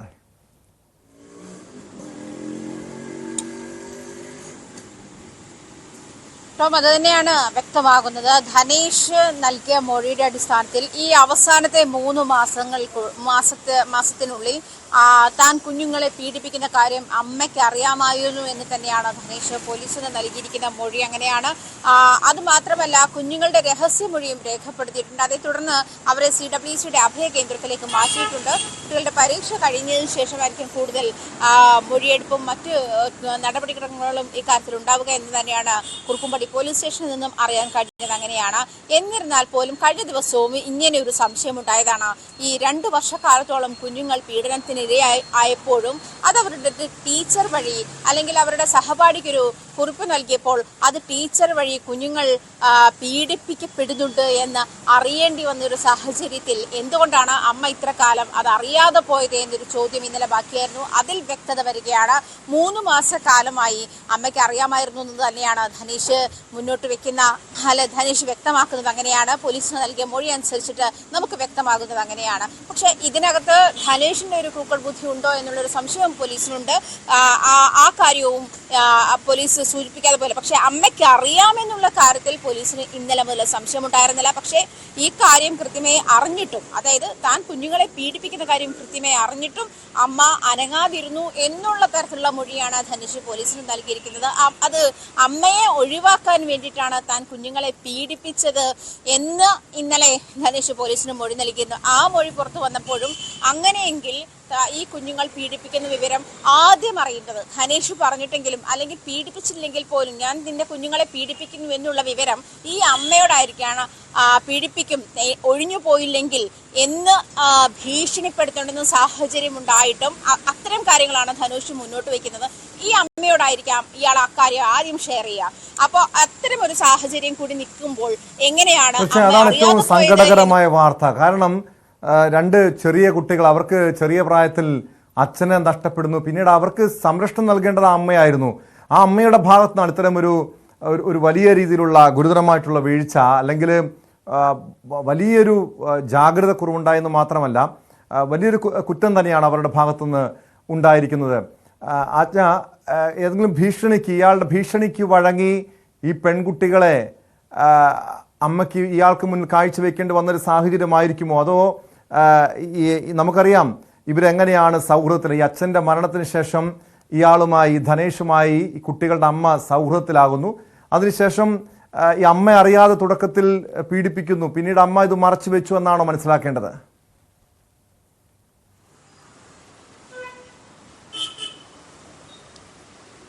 അമ്മ അറിഞ്ഞ ശേഷവും മറച്ചു വെക്കുകയായിരുന്നു എന്ന് വേണം മനസ്സിലാക്കാൻ ഇക്കാര്യത്തിൽ നിന്നും. കാരണം ഇയാളുമായുള്ള സൗഹൃദം ഉണ്ടാകുന്നത് തന്നെ ഭർത്താവ് മരിച്ച ശേഷമുള്ള ആശ്രയം, അയാൾ ഭർത്താവിനെ ആശുപത്രിയിൽ കൊണ്ടുപോകാൻ ഉൾപ്പെടെ സഹായത്തിന് നിന്നൊരാളാണ്.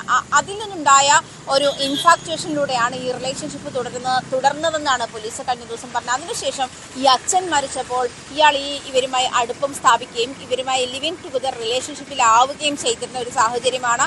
അങ്ങനെ തന്നെ മുന്നോട്ട് പോകുന്ന ഒരു സാഹചര്യത്തിൽ ഈ വാടകയ്ക്ക് താമസിക്കുകയായിരുന്നു. കുറുപ്പുംപടി ഭാഗത്ത് ഇവര് വാടകയ്ക്ക് താമസിച്ച് വരുമ്പോൾ രണ്ടാനച്ഛൻ എന്നുള്ള നിലയിലാണ് നാട്ടുകാരെ ബോധ്യപ്പെടുത്തിയതും. ശനിയാഴ്ചയും ഞായറാഴ്ചയും ഇയാൾ ആ വീട്ടിൽ വന്ന് താമസിക്കുന്നു. ഈ ശനിയാഴ്ചയും ഞായറാഴ്ചയും അമ്മ വീട്ടിലില്ലാത്ത സാഹചര്യത്തിൽ, ഇപ്പോൾ ഇതിൽ നിന്ന് മനസ്സിലാവുന്ന അമ്മ വീട്ടിലില്ലാത്ത സാഹചര്യത്തിൽ തന്നെയാണോ കുഞ്ഞുങ്ങൾ പീഡനത്തിന് ഇരയായത് എന്നുള്ളതാണ് മനസ്സിലാക്കേണ്ടത്. കാരണം ശനി ഞായറും ഇയാൾ വീട്ടിൽ വരുമ്പോഴൊക്കെ കുഞ്ഞുങ്ങളെ പീഡിപ്പിക്കുക പതിവായിരുന്നു എന്ന് തന്നെയാണ് റിപ്പോർട്ടുകൾ പുറത്തു വരുന്നത്. വ്യക്തമാണ്. ആജ്ഞ രവീന്ദ്രനാണ് വിവരങ്ങൾ നൽകിയത്. പെരുമ്പാവൂർ കുറുപ്പുംപടി പീഡന കേസിലാണ് കൂടുതൽ വിവരങ്ങൾ പുറത്തു വരുന്നത്. ഈ പെൺകുട്ടികളുടെ അമ്മയുടെ അറിവോടെയാണ് പ്രതി ഈ കുട്ടികളെ പീഡിപ്പിച്ചെന്നാണ് പുറത്തു വരുന്ന വിവരങ്ങൾ. ഇപ്പോൾ വന്നൊരു പ്രധാനപ്പെട്ട വാർത്തയിലേക്കാണ് സ്പോട്ട് ലൈവിന് പോകുന്നത്. Malappuram Perinthalmanna Thazhekode PTM higher secondary സ്കൂളിൽ വിദ്യാർത്ഥി സംഘർഷം. 3 വിദ്യാർത്ഥികൾക്ക് കുത്തേറ്റും. 10ാം ക്ലാസ് വിദ്യാർത്ഥികൾക്കിടയിലാണ് സംഘർഷമുണ്ടായത്. സ്കൂളിലെ ഇംഗ്ലീഷ് മലയാളം മീഡിയം വിദ്യാർത്ഥികൾക്കിടയിൽ നേരത്തെ ചില പ്രശ്നങ്ങൾ ഉണ്ടായിരുന്നു. ഇതേ തുടർന്നുള്ള പ്രകോപനമാണ്, പ്രശ്നങ്ങളാണ് ഈ ആക്രമണത്തിൽ, കത്തിക്കുത്തിൽ കലാശിച്ചതാണ് പുറത്തു വരുന്ന വിവരങ്ങൾ. അനുമോദ്, CB അനുമോദ് ചേരുന്നു മലപ്പുറത്തുനിന്ന് വിവരങ്ങളുമായി. അനുമോദ്, എപ്പോഴായിരുന്നു സംഭവം? ഈ കുത്തേറ്റ കുട്ടികളുടെ നില എങ്ങനെയാണ്? പ്രതികളെ കണ്ടെത്തിയിട്ടുണ്ടോ? വിവരങ്ങൾ.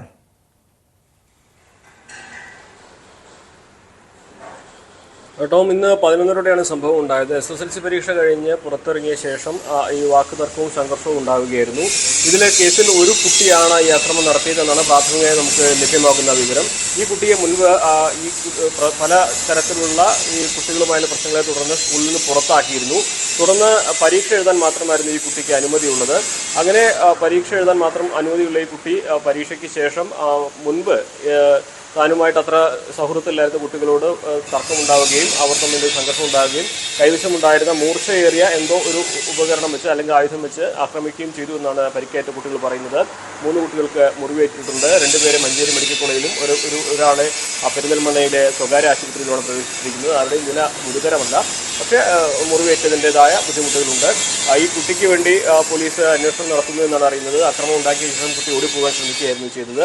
മുൻപുണ്ടായിരുന്ന വൈരാഗ്യം അതാണ് പരീക്ഷയ്ക്ക് ശേഷം ഈ മറ്റു കുട്ടികൾക്ക് നേരെ ആക്രമണം നടത്തുവാൻ കാരണമായത് എന്ന പ്രാഥമിക വിവരങ്ങളാണ് ഇപ്പോൾ നമുക്ക് ലഭിക്കുന്നത്. കേട്ടോ അനുമോദ്, അങ്ങനെയെങ്കിലും ഇത് കരുതി കൂട്ടിയുള്ള ആസൂത്രിതമായിട്ടുള്ളൊരു ആക്രമണമാണെന്ന് കരുതണം. പ്രത്യേകിച്ചും 10ാം ക്ലാസ്സിൽ പഠിക്കുന്ന വിദ്യാർത്ഥികൾ. നമുക്കറിയാം അനുമോദ്, ഈ താമരശ്ശേരിയിലെ ഷഹബാസിന്റെ കൊലപാതക കേസ് റിപ്പോർട്ട് ചെയ്തതാണ്. ഒരു ചെറിയ, അതായത് സെന്റ് ഓഫ് 10ാം ക്ലാസ്സിലെ സെന്റ് ഓഫ് പാർട്ടിക്കിടെ ഉണ്ടായ ചെറിയ തർക്കമായിരുന്നു ഷഹബാസിന്റെ കൊലപാതകത്തിന് കാരണമായത്. ഇതുപോലെ തന്നെ ഒരു സ്കൂളിലുണ്ടായ ചെറിയ തർക്കത്തിന്റെ പേരിൽ കുത്തി കൊലപ്പെടുത്താൻ ശ്രമിക്കുക. എന്തായിരുന്നു അക്രമിയുടെ ലക്ഷ്യം? കൊലപാതകമായിരുന്നോ അതോ ആക്രമണമായിരുന്നോ? നമുക്ക് ഇത് വളരെ പ്രാഥമികമായിട്ടുള്ള വിവരങ്ങൾ മാത്രമാണ് ഇപ്പോൾ ഈ സംഭവത്തെക്കുറിച്ച് ലഭിച്ചിട്ടുള്ളത്. അറിയാൻ കഴിഞ്ഞത് ഈ കുട്ടി വളരെ അക്രമ സ്വഭാവം കാണിക്കുന്ന ഒരാളായിരുന്നു. ആരെങ്കിലും തുറച്ചു നോക്കിയാൽ തന്നെ അവരോട് തട്ടിക്കയറുകയും കയ്യേറ്റം ചെയ്യാൻ ശ്രമിക്കുകയും ചെയ്ത ഒരു ചരിത്രം ഈ കുട്ടിക്ക് ഉണ്ട് എന്നാണ് നമുക്ക് ആ ഗ്രൗണ്ടിൽ നിന്ന് അന്വേഷിച്ചപ്പോൾ മനസ്സിലാക്കാൻ കഴിഞ്ഞിട്ടുള്ളത്. സ്വാഭാവികമായിട്ടും ഈ കുട്ടിയും മറ്റു കുട്ടികളുമായിട്ട് നേരത്തെ തന്നെ ഇത്തരത്തിലുള്ള പല അഭിപ്രായ വ്യത്യാസങ്ങളും ചെറിയ സംഘർഷങ്ങളൊക്കെ ഉണ്ടായിരിക്കാം. പരീക്ഷ എഴുതാൻ മാത്രം അനുമതിയുള്ള കുട്ടി കൈവശം കത്തി കരുതി അല്ലെങ്കിൽ മൂർച്ചയേറിയ ഏതോ ഒരു ആയുധം കരുതിയിട്ട് ഉണ്ട് എന്നുള്ളത് തന്നെ വ്യക്തമാണ്. അല്ലാതെ മറ്റു കുട്ടികൾക്ക് പരിക്കേൽക്കുന്ന സാഹചര്യം ഉണ്ടാവുകയില്ലല്ലോ. അപ്പോൾ ഈ കൃത്യമായിട്ട് ചില ആസൂത്രണത്തോടെ പദ്ധതിയോടെ ആയിരിക്കാം ഈ കുട്ടി ഒരുപക്ഷെ വന്നിട്ടുള്ളത്. അങ്ങനെ ഈ മറ്റു കുട്ടികളുമായി സംഘർഷം ഉണ്ടാക്കുകയും അതിൽ തനിക്ക് വിരോധമുള്ളവരെ ഇയാൾ ആക്രമിക്കുകയും ചെയ്തിരിക്കാം എന്നാണ് നമുക്ക് അറിയാൻ കഴിയുന്നത്. എന്നാണെങ്കിലും പോലീസാണ് ഇതിൽ കുറെ കൂടി കാര്യങ്ങൾ പറയേണ്ടതുള്ളത്. പക്ഷേ 16 വയസ്സ് മാത്രമാണ് ഈ കുട്ടിയുടെ പ്രായം എന്നതുകൊണ്ട് പല വിവരങ്ങളും നമുക്ക് പ്രാഥമികമായിട്ട് അവിടുന്ന് ലഭിക്കുന്നില്ല. മനസ്സിലാക്കാൻ കഴിഞ്ഞ കാര്യം മുൻവൈരാഗ്യമാണ് ഇതിലേക്ക് വഴിയൊരുക്കിയിട്ടുള്ളത്. ഈ കുട്ടിയുടെ ബാക്ക്ഗ്രൗണ്ട് അല്പം ഇത്തരം അക്രമ സംഭവങ്ങളുമായി ചേർത്ത് നിൽക്കുന്നതാണ്. അങ്ങനെ ചില സംഘർഷങ്ങളും അങ്ങനെ ചില പ്രശ്നങ്ങളും ഉണ്ടായതിൻ്റെ പേരിൽ ആ കുട്ടിയെ സ്കൂളിൽ നിന്ന് മാറ്റി നിർത്തിയതാണ്. ആ കുട്ടിക്ക് പരീക്ഷ എഴുതാൻ മാത്രമാണ് DDEയുടെ അനുമതിയുള്ളത്. അതിന് മാത്രമാണ് ആ കുട്ടിക്ക് സ്കൂളിൽ വരാനും അനുവാദമുള്ളത്.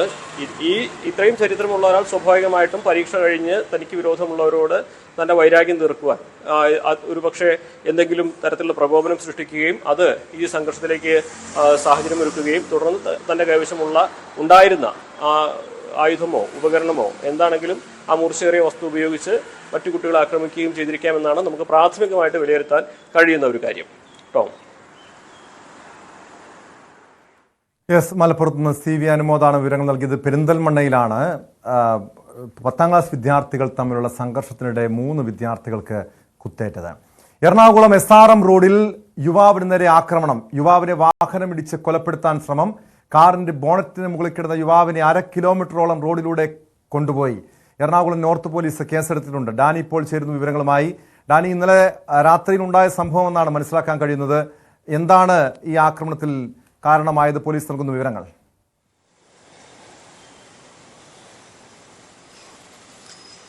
ടോം, ഇന്നലെ വൈകിട്ട് ഇവിടെ എറണാകുളം നോർത്തിന് സമീപമുള്ള SRM റോഡിൽ വെച്ചാണ് ഈ സംഭവം ഉണ്ടായിരിക്കുന്നത്. ഇപ്പോൾ നോർത്ത് പോലീസ് അതിൽ കേസ് എടുത്തിട്ടുണ്ട്.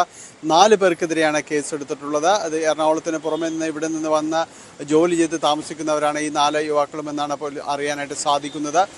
ഇതിൽ 4 പേർ, ഒരാളെയാണ് ഇപ്പോൾ ഈ കേസുമായി ബന്ധപ്പെട്ടുകൊണ്ട് നിലവിൽ ഇപ്പോൾ പോലീസിനെ കസ്റ്റഡിയിലെടുക്കാനായിട്ട് സാധിച്ചിട്ടുള്ളത്. നോർത്ത് പോലീസ് കസ്റ്റഡി എടുക്കാൻ സാധിച്ചിട്ടുള്ള മറ്റ് 3 പേരും ഒളിവിലാണ്. ഇവരെക്കുറിച്ചുള്ള വിവരങ്ങൾ പോലീസിന് ലഭിച്ചിട്ടുണ്ട്. ഈ കേസിനാസ്പദമായ സംഭവം എന്ന് പറയുന്നത് ഇന്നലെ വൈകുന്നേരത്ത് ഈ യുവാക്കൾ ഇവർക്ക് പല കേസുകളുമായി ബന്ധമുള്ളവരാണ് എന്നാണ് പോലീസ് തന്നെ പറയുന്നത്. മയക്കുമരുന്ന് കേസടക്കം ചിലരെല്ലാം തന്നെ ഈ കേസുമായി ബന്ധപ്പെട്ടിട്ടുള്ളവരാണ്. ഇവർ ഈ സമീപത്ത് കൂടി പോവുകയായിരുന്ന യുവാക്കളെ അവരെ ചോദ്യം ചെയ്യുകയും അവരോട് തർക്കത്തിലേർപ്പെടുകയും ചെയ്തു. ഈ വാക്കുതർക്കം പിന്നീട് സംഘർഷത്തിലാകുന്നു. ഇതിൽ ഈ ഒരു യുവാവിൻ്റെ നേർക്കാണ് ഈ വാഹനം, നമ്മൾ ദൃശ്യത്തിൽ കാണുന്ന പോലെ ഈ വാഹനം ഇടിച്ച് കൊലപ്പെടുത്താൻ ശ്രമിക്കുന്ന രീതിയിലേക്ക് കാര്യങ്ങൾ പോകുന്നത്. ഈ ബോണറ്റിൽ കുരുങ്ങിയ യുവാവിനെ ഏതാണ്ട് 1/2 കിലോമീറ്റർ ദൂരം ഈ കാറിന് മുകളിൽ കൊണ്ടുപോവുകയും ചെയ്തു. യുവാവിനെ പരിക്കേറ്റിട്ടുണ്ട്. തുടർന്ന് ഒരു ഭീകരാന്തരീക്ഷം തന്നെയാണ് അവിടെ സൃഷ്ടിച്ചത്. ഇപ്പോൾ കേസിൽ പ്രതികളായിട്ടുള്ള യുവാക്കൾ അതിൽ വലിയ ആക്രോശം മുഴക്കുകയും പരിസരത്തുള്ളവർക്ക് ഭീതിപ്പെടുത്തുകയും ചെയ്യുന്ന രീതിയിലേക്ക് കാര്യങ്ങൾ നീങ്ങുന്നു. തുടർന്ന് നാട്ടുകാർ പോലീസിനെ വിവരം അറിയിക്കുകയായിരുന്നു. നോർത്ത പോലീസ് അടക്കം ഈ സ്ഥലത്തേക്ക് എത്തുമ്പോഴേക്കും ഇവർ കടന്നു കളഞ്ഞിരുന്നു. പിന്നീട് നാട്ടുകാർ നൽകിയ വിവരം അനുസരിച്ച് അവരുടെ ഒരു പരാതിയുടെ അടിസ്ഥാനത്തിലാണ് പോലീസ് കേസെടുക്കുകയും ചെയ്യുന്നത്. ഇപ്പോൾ നോർത്ത പോലീസ് അവിടെ താമസിക്കുകയായിരുന്ന ഒരാളെ പിടികൂടിയിട്ടുണ്ട്. ഈ സംഭവവുമായി നേരിട്ട ബന്ധമുള്ള ഒരാളെ തന്നെയാണ്, യുവാവിനെ തന്നെയാണ് പിടികൂടിയിട്ടുള്ളത്. മറ്റ് 3 പേർക്ക് വേണ്ടിയുള്ള അന്വേഷണം തുടരുകയാണ്. കൂടുതലും കോഴിക്കോട്, മലപ്പുറം ജില്ലകളിലുള്ളവരാണ് ഈ സംഘത്തിലുള്ളതെന്നാണ് നമുക്ക് അറിയാനായിട്ട് സാധിക്കുന്നത്. ഇവർക്ക് ലഹരി കേസുമായി ബന്ധമുണ്ട് എന്ന് പോലീസിൽ നിന്ന് വ്യക്തമാകുന്നു. 500 മീറ്ററോളം യുവാവിനെ ബോണറ്റിന് മുകളിൽ കടത്തിക്കൊണ്ട് തന്നെ വാഹനം കടന്നു പോകുന്നുണ്ട്. അതിന്റെ ദൃശ്യങ്ങളിൽ തന്നെ അത് മനസ്സിലാക്കാൻ കഴിയുന്നുണ്ട്. പിന്നീട് എങ്ങനെയാണ് ഈ യുവാവ് ഈ വലിയൊരു അപകടത്തിൽ നിന്നും രക്ഷപ്പെട്ടത്?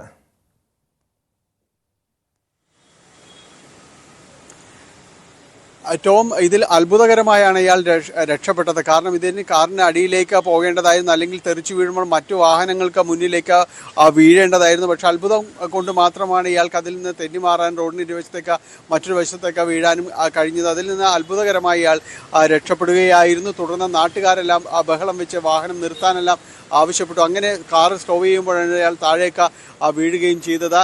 തുടർന്ന് ഈ നാട്ടുകാർ തന്നെ പോലീസിൽ വിവരം അറിയിക്കുകയും പോലീസോട് സ്ഥലത്തെത്തുകയും ചെയ്തു. പക്ഷേ ഇവരെ മുഴുവൻ പേരെയും ആ സമയത്ത് പിടികൂടാനൊന്നും പോലീസിന് സാധിക്കുകയും ചെയ്തിരുന്നില്ല. പിന്നീട് കിട്ടിയ വിവരങ്ങളുടെ അടിസ്ഥാനത്തിലേക്കാണ് നടപടികൾ അടക്കമുണ്ടായത്. ഇപ്പോൾ കേസെടുത്തിട്ടുണ്ട്, നോർത്ത് പോലീസ് കേസെടുത്തിട്ടുണ്ട്. നടപടികൾ പുരോഗമിക്കുകയാണ്. ടോം.